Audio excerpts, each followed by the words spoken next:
Hi everyone, আমি রিঙ্কি আর তোমরা দেখছো কিন্তু শ্রী আগমনী ডেলি ব্লগ। তো এখন আমি চলে এসেছি তোমাদেরকে নিয়ে গৌরাঙ্গের জন্মস্থান। তো চলো সেটাই আমরা দেখি।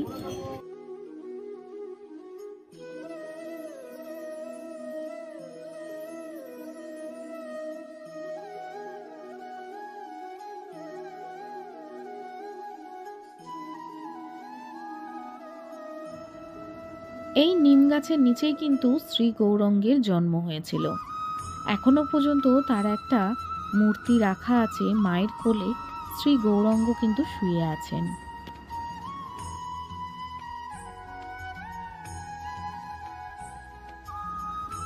তো চলো আমরা একটু চারপাশটা ঘুরে দেখে আসি। এখানে যদিও ফোন ক্যামেরা সবকিছুই বারণ করা আছে, কিন্তু অনেকেই দেখছি ভিডিও করছে, ফটো তুলছে, আর এখানের লোকেরা দেখে কেউ কিছু বলছে না, তাই আমিও একটু সাহস করে ভিডিও করলাম। এখানে আছে কিন্তু একটা বড় শিব মূর্তি, আর মন্দিরের গায়েই কিন্তু একটা বেশ ভালো বাগান সাজানো আছে। বাগানের মধ্যে খরগোশ আছে, ময়ূর আছে, আর তার সাথে গরু বাছুরও আছে। বেশ সুন্দর লাগছে জায়গাটা।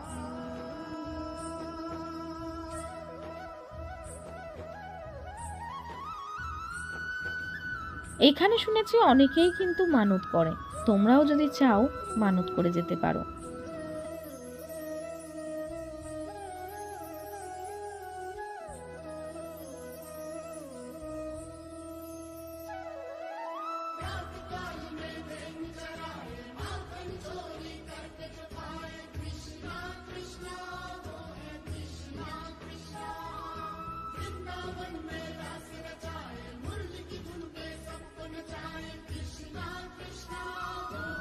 মন্দিরে আমরা খুব ভালো সময় এসেছি, দুপুরের আরতিটা হচ্ছে এখন।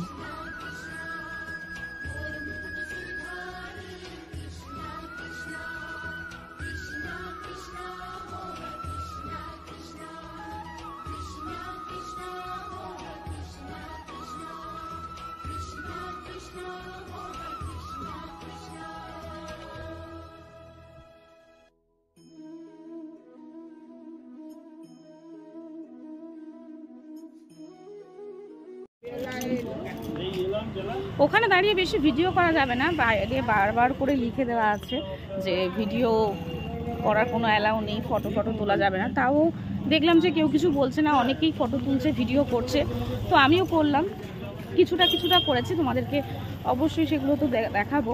আর তার সাথে আমি জিজ্ঞাসা করলাম, ওখানে দেখলাম এক জায়গায় লেখা আছে প্রসাদ পাওয়া যায়, তো সেটার জন্য জিজ্ঞাসা করলাম। বললো হ্যাঁ, প্রসাদের তোমার 70 টাকা করে পড়বে প্রসাদ, আর ওখানে ঘরে থাকারও ব্যবস্থা আছে আশ্রমের ভেতর। তো ওখানে থাকার জন্য তোমার পড়ছে 500 টাকা করে, 400-500 টাকা বললো আছে রুম। তা 400-500 টাকা রুম আছে, একসাথে 4জন-5 জন থাকা যাবে। আর তোমার অ্যাটাচ বাথরুমও আছে, কিন্তু তোমার আলাদা তোমাকে খাওয়া খরচাটা দিতে হবে।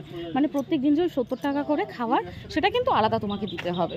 মানে তোমরা চাইলে কিন্তু এই জন্মস্থানে এসে, এখানে তো গাড়ি রেখেছিলাম আমরা এখানে জন্মস্থানে এসে কিন্তু তোমরা অবশ্যই থাকতে পারো যদি থাকার ইচ্ছা হয়।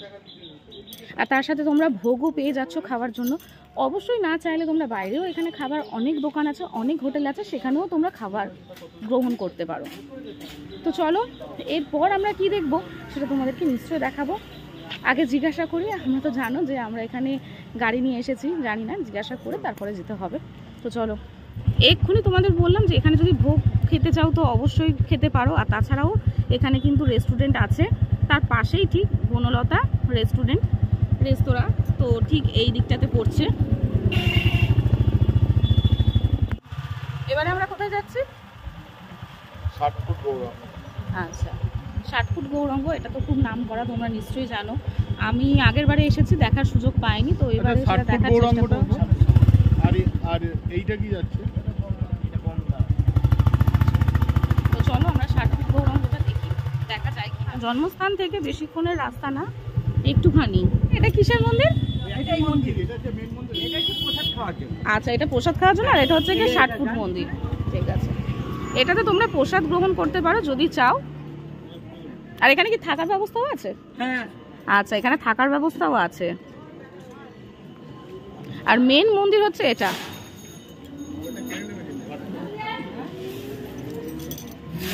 ওদিকটাতে হচ্ছে টিকিট কাউন্টার। প্রচুর এখানে তোমরা টোটো পেয়ে যাবে, টোটো করে আসতে পারো। কিন্তু কত করে নিল টিকিট? 10 টাকা করে নিল এক একজনের টিকিট। দেখি এখানে মোবাইল অ্যালাউ আছে কিনা জিজ্ঞাসা করতে হবে। ও দুপুরে প্রসাদ মাত্র 70 টাকা করে।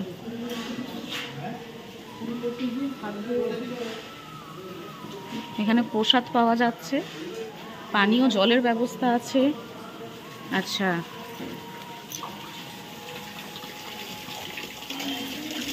এখানে একটা গুহার মতন আছে ঢোকার জন্য। বাহ,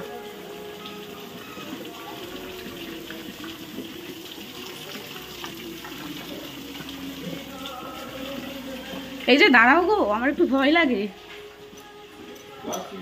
না না বাবা, আমার ধরো।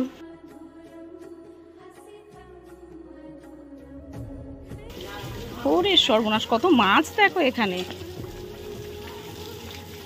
সবাই পয়সা দিয়েছে, পয়সা দাও, একটা কয়েন দাও।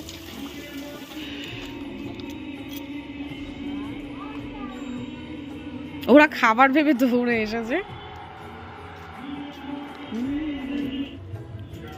তো এই হচ্ছে আমাদের 60 ফুট গৌরঙ্গ, যেটা হচ্ছে এখানে খুবই খুবই নাম করা, সত্যি অনেকটা উঁচু।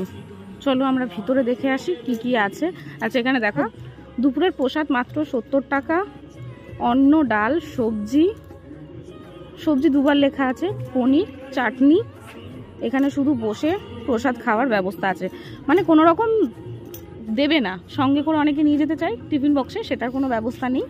তোমরা এখানে বসে খেতে পারো।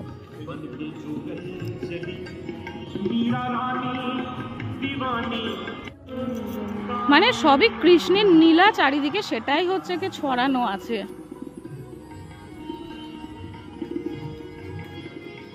চারিদিকটাই যে প্রভু কৃষ্ণের নীলা করছে গোপীদের সাথে, সেটাই হচ্ছে কি এখানে তুলে ধরেছে।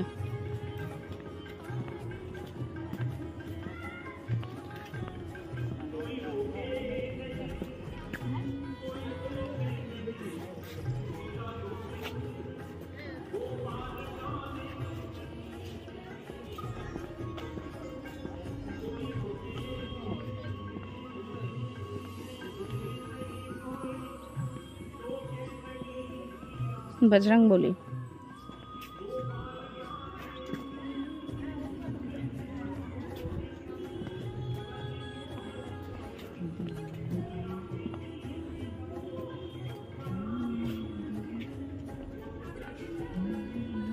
বাহ,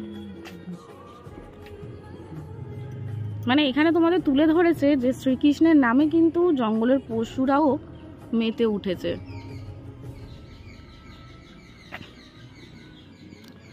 এখানে কিছু একটা মিস করেছি আমরা, আবার ব্যাকে এলাম। প্রচুর ফুল গাছ আছে কিন্তু এখানে, কি দারুণ ডালিয়াগুলো দেখো। এখানে একটা আছে জগন্নাথ, শ্রীকৃষ্ণের আর একটা রূপ তো আমরা সবাই জানি, জগন্নাথ। আর আমি তো কিছুদিন আগে পুরী থেকে ঘুরে এলাম, তোমরা যারা যারা দেখোনি পুরীর ভিডিওগুলো অবশ্যই কিন্তু দেখে এসো, ওখানেও কিন্তু গুপ্ত বৃন্দাবনের একটা ভিডিও আছে, ভালো লাগবে আশা করছি।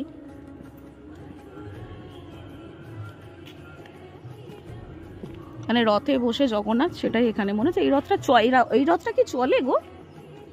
না এখানে শুধু রাখা, চলে মনে হচ্ছে, ওই তো চাকা লাগানো, মনে হচ্ছে চলে।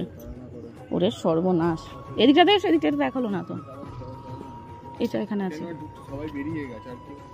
ও দেখছে দেখো আমাদের দিকে, রনি সমানে ভয় পাচ্ছে যদি মোবাইলটা কেড়ে নেয়। আসলে এখানে হনুমান ভর্তি।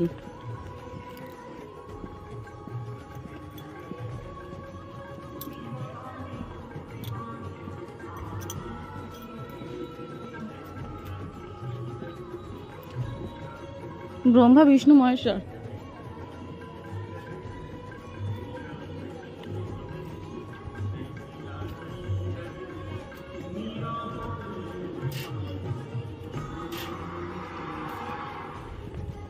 বিকেলবেলা প্রচুর ভিড় হয়, কিন্তু এই টাইমটা বলে না ভিড়টা খুব একটা নেই। এখন কিন্তু ঘড়িতে বাজে ওই দুপুর পুরো 1:06 বাজে। তো এই টাইম বলে না, দুপুরবেলা বলে না, পুরো এই জায়গাটা এখন ফাঁকা আছে। ভিডিওটা খুব ভালোভাবে করা যাচ্ছে। সামনে এগিয়ে এসে মিউজিয়াম দর্শন করুন। হ্যাঁ, ও বাথরুমের জন্য 5 টাকা করে। আচ্ছা, এখানে একটা কৃষ্ণের ইয়ে দিয়েছে, ওই যে কোড়ে আঙুল দিয়ে যে পাথরটাকে একটা কোড়ে আঙুল দিয়ে পাহাড়টাকে তুলেছিল, সেটার হচ্ছে এখানে একটা দৃশ্য দিয়েছে।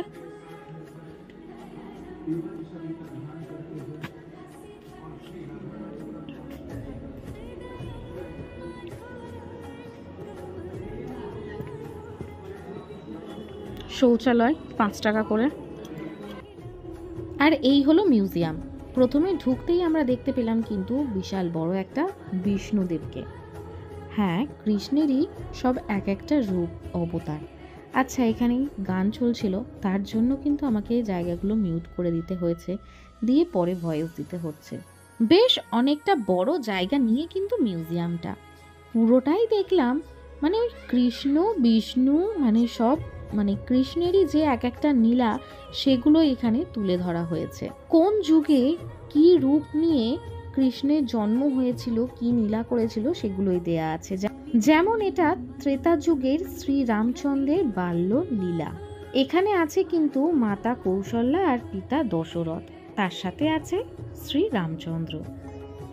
এখানে কিন্তু দিয়েছে শ্রী রামচন্দ্রের ধনুভঙ্গ, আর আছে বরমাল্য হস্তে শ্রী সীতা দেবী। তারপরেই দিয়েছে কিন্তু পঞ্চবটী আশ্রমের যে সীতা রাম আর লক্ষ্মণের যে বনবাস হয়েছিল সেটাই এখানে তুলে ধরেছে। মা সীতার বনবাসের পরে যে রাবণ সীতা দেবীকে অপহরণ করেছিল সেটারই একটা কাহিনী এখানে তুলে ধরেছে। তার ঠিক পাশেই কিন্তু রাধা কৃষ্ণের একটা সুন্দর চিত্র সাজিয়েছে, যেখানে সখীগণেরা নৃত্য করছে কৃষ্ণের বাঁশির সুরে সুরে।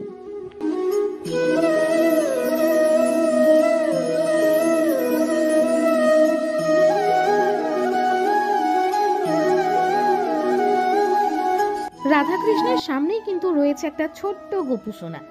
সেই গোপুসোনা আবার যেমন তেমন না, কিন্তু হাতে একটা নাড়ু নিয়ে দোলনায় দোল খাচ্ছে, আর এখন সব সখীদের সাথে সেলফি তুলে বেড়াচ্ছে। তো চলো আমিও একটু কিন্তু গোপুসোনাকে দোল দিয়ে দিই।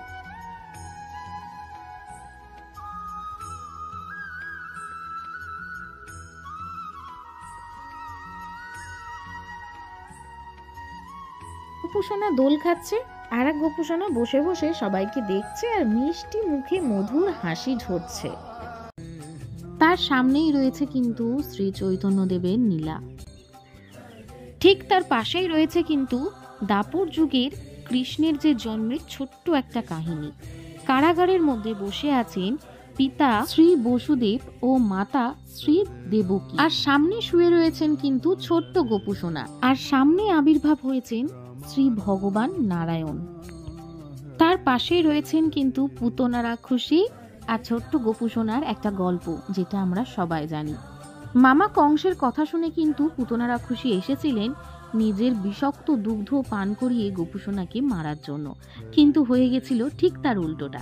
ঠিক তার পাশেই রয়েছে মাতা যশোদা বাল্যবেলায় কৃষ্ণকে শাসন করছে সেরকম একটা দৃশ্য।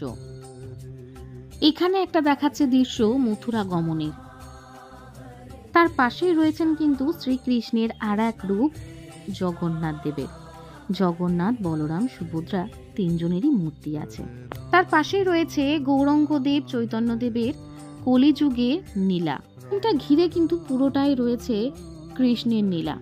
বাল্যকাল থেকে বড়কাল এক একটা রূপ, কোন যুগে কি রূপে এসেছিলেন সেই সব নিয়েই কিন্তু রয়েছে এই পুরো মিউজিয়ামটাতে।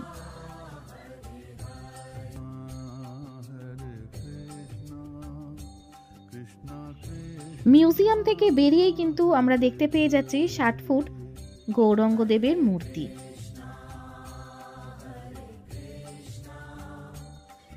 60 ফুট উচ্চতা গৌরাঙ্গদেবের মূর্তির নিচেই রয়েছে গৌরাঙ্গদেবের পাদুকা।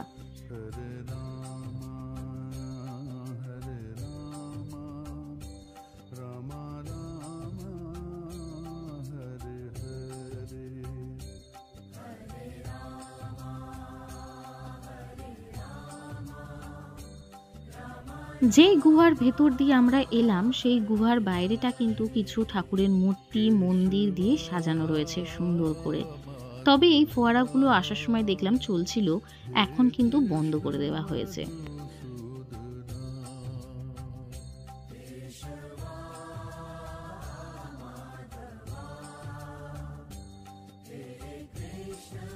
একদম বেরোনোর মুখে রয়েছে একটা শ্রীকৃষ্ণের আর রাধিকা দোলনায় বসে দোল খাচ্ছে, সুন্দর একটা মূর্তি, বেশ সুন্দর লাগছিল। চলো, এখানে প্রসাদ আছে, বিক্রি হচ্ছে 50 টাকা, 70 টাকা, 30 টাকা, চাইলেই তোমরা কিনতে পারো।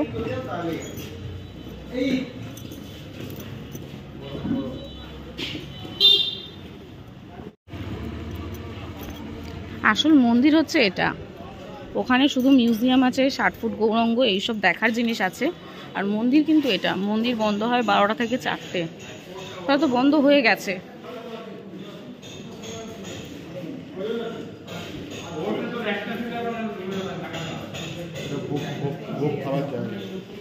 ও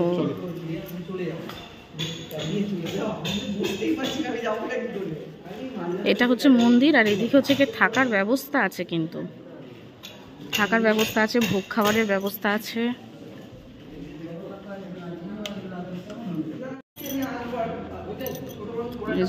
ঘর ভাড়া, অ্যাটাচ বাথরুম 400 টাকা, আর সব রকমেরই আছে। ন্যূনতম 150 টাকা থেকেও শুরু হচ্ছে। রাত্রের ভোগ 60 টাকা।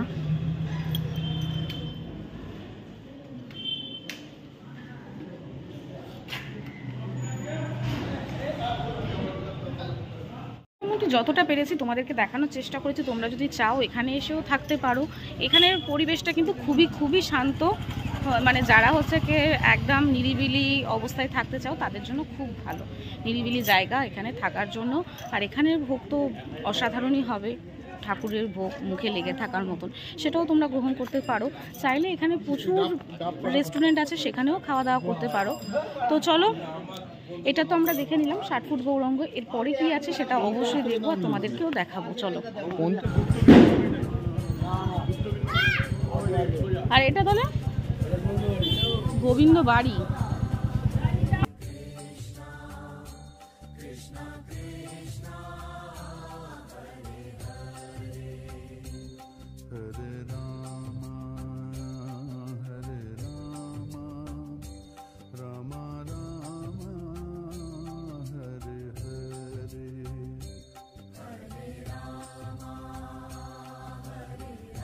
দুপুরের জন্য কিন্তু মন্দিরটা বন্ধ হয়ে গেছে, আর মন্দিরের সামনেই নাট মন্দিরেই প্রসাদ খাওয়ানো হচ্ছে বসিয়ে। 120 টাকা করে এখানে কিন্তু ভোগের দাম, আর অনেকটা বড় জায়গা। আমি একটু জানলা দিয়ে হালকা দেখতে পেলাম। 7টা থেকে 9টা আর 8টা থেকে 11টা গোবিন্দভোগ 300 টাকা। আমি এসেছি কলকাতা থেকে। হ্যাঁ তুলেছি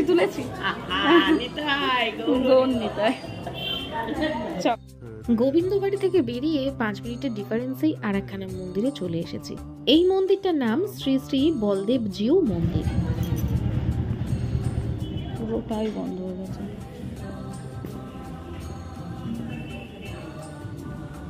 এই হচ্ছে মন্দির, 1:50 বাজে, সেজন্য পুরোপুরি বন্ধ। সরস্বতী পুজো হয়েছে ওদিকে, দাঁড়াও জুম করে দেখাচ্ছি তোমাদের। 1:50 বাজে।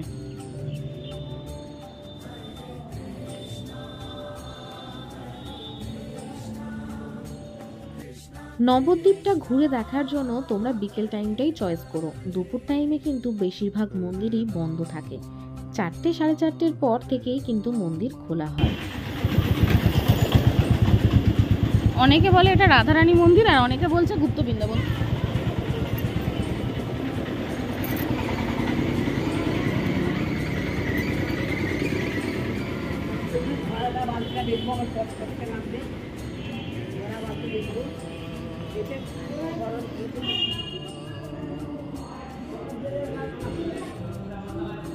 এদিকে আছে কিছু দোকানপাট।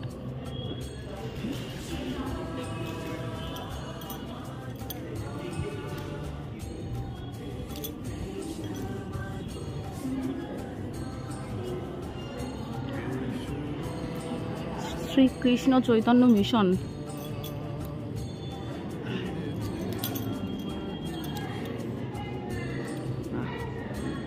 খুব সুন্দর।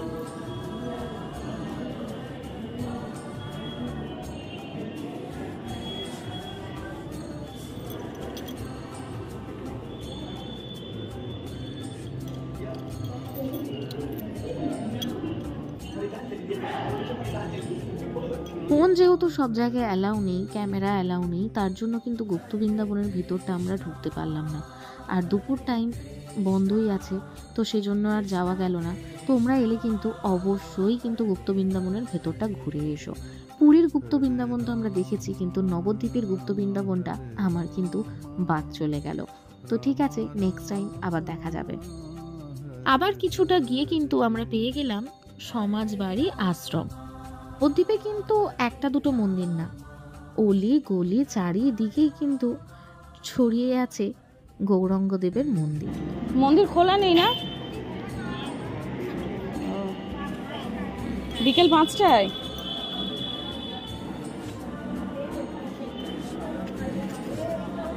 আগেরবারে যখন আমরা নবদ্বীপ ঘুরেছিলাম তখন এসেছিলাম কিন্তু সন্ধেবেলা।